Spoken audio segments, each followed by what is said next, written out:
Driving down the road that I grew up on once again. It's when I pass your door, the memories come back again. Pictures of us flooding back just like a wave. Makes me wonder what happened, what you're up to today. Remember when we stole your mother's car, we drove for days. Teenagers with too many feelings and rage. We were higher than the ceiling, middle fingers to the sky. I remember thinking if I only could stop the time. Way back when we didn't care what they said. People could stare, I didn't give a damn, 'cause I was being... Looks pretty good. So the question, why do pine? So this is a soft wood. Selecting it at the hardware store can be a little difficult because they're always damaged. If you go in, you ask the guy, is there a new skid? In this case, I was able to find a new skid. Open it up and select some of the nicer boards. And it comes sort of packaged in groups of 4. So as long as the top one is okay, I'm fine making the rest work. Drywall is a lot cheaper. I mean, a lot cheaper. But there are a couple of problems with drywall for me. First, I'm no good at it. Well, at least I'm not. I could make myself good at it if I worked at it, but I don't want to work at it. And I don't think it looks nearly as nice as this. It won't be nearly as strong as this. So what I would save paying a guy to do drywall well, and the time figuring out how to do it, this is much more installer friendly as far as I'm concerned. I cut one end, I put it against the wall, I put some nice, in my case, 18-inch galvanized. Oh, that is kind of, no, that's pretty straight. No, they're not galvanized, sorry. They're just, you'll see them, little tiny nails. If you're going to use normal nails, like little tiny ring shank nails or something like that, whatever you want to use, if you're doing it by hand with a hammer, the problem with that, instead of using an automatic nailer, is that you're going to be handling the wood a lot, and when you touch the nails, every time it seems, I get something on my hands, and then I transfer it to the wood. These are untreated, so anything I touch, I'm going to have to sand off if I get any kind of oil on it. So I went out and I got this very, very tiny 18 gauge. You can get heavier. These are 2-inch. You can get lighter. That's just what this gun uses.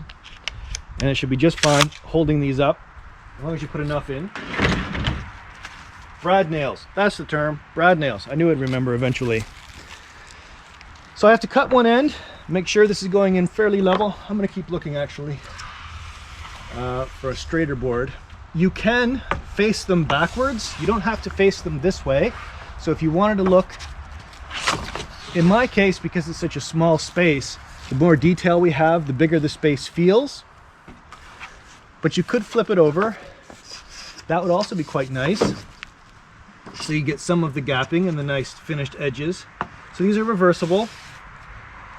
Then you want to verathane or do something to make sure these are coated, because again, it's a soft wood, it'll pick up anything. Way back when we didn't care what they said. People could stare, I didn't give a damn, 'cause all I needed was my friend. Way back when, way back when, way back when. Remember when my father taught us how to play guitar, and we started up a band in my garage. We thought our dream would take us so far, but after a week or so it all just fell apart. But we were higher than the ceiling, middle fingers to the sky. I remember thinking if I only could stop the time right now. Way back when we didn't care what they said. People could stare, I didn't give a damn, 'cause I was being next to you. Way back when we didn't care what they said. would stare. I didn't give a damn, 'cause all I needed was my friend. Way back when, way back when, we were higher than the ceiling. Middle fingers to the sky. Way back when, way back when.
One of the things that you need to pay attention to is how you're lapping your corner joints.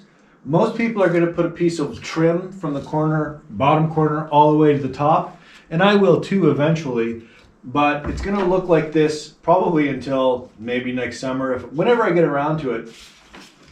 So I want one wall to go all the way through, and then I can butt this joint right up nice tight against it and make it look clean until I have that going all the way up.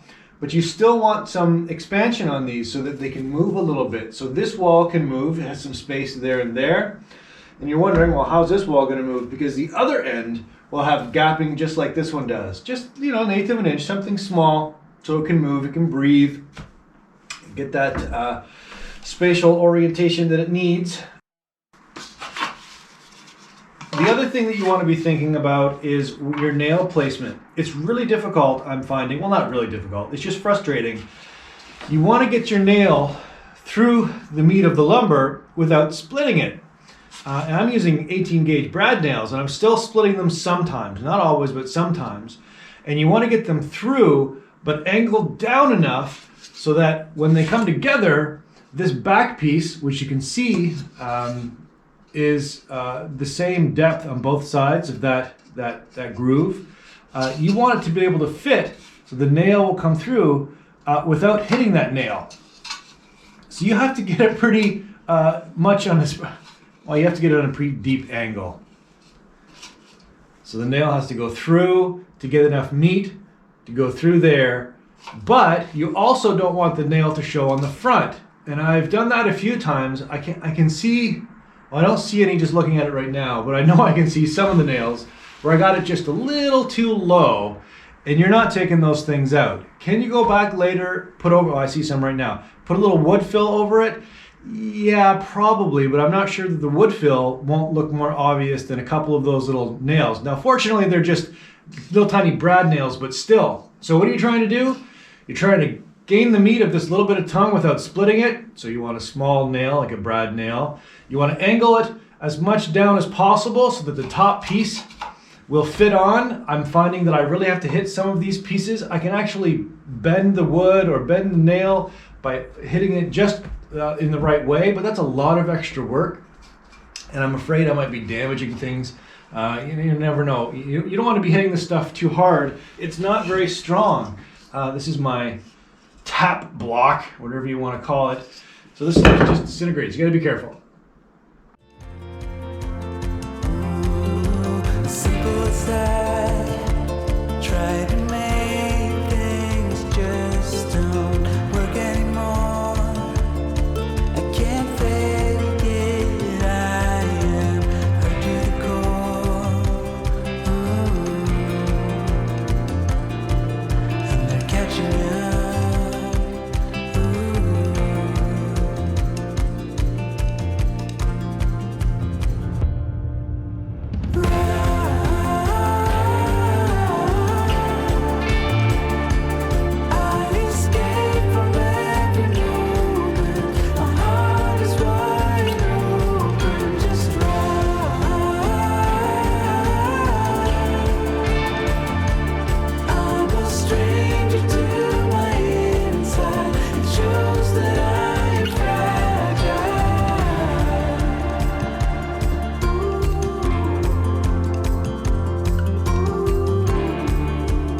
most of my life, and the ghosts are always just behind.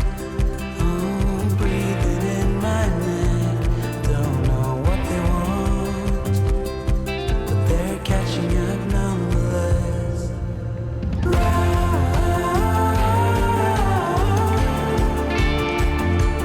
I escape from every moment. My heart is wide open. Just run.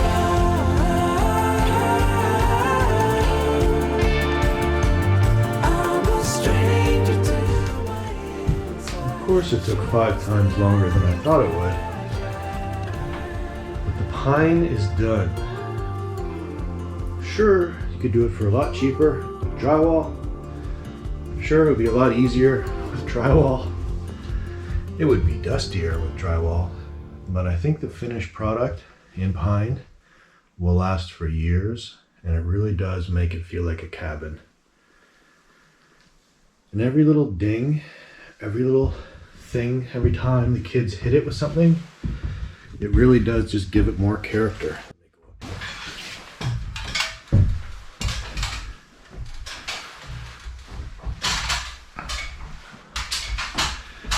Ignore the gaps in the corners, like you can see over there. All of that will be filled in with trim, so you won't see it.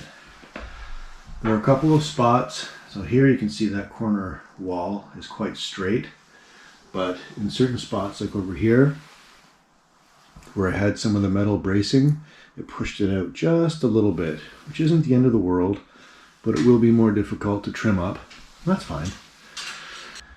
I made the odd mistake here or there, so there's a maybe a 1/4 inch too high. The faceplate will cover it, and if not, then I'll have to get a bigger faceplate. But I was down to the last piece of lumber, and I wasn't about to go out and spend $14 to get more lumber, one board, just to fix that one mistake. So I'll fix it another way, and no one will ever know it was there.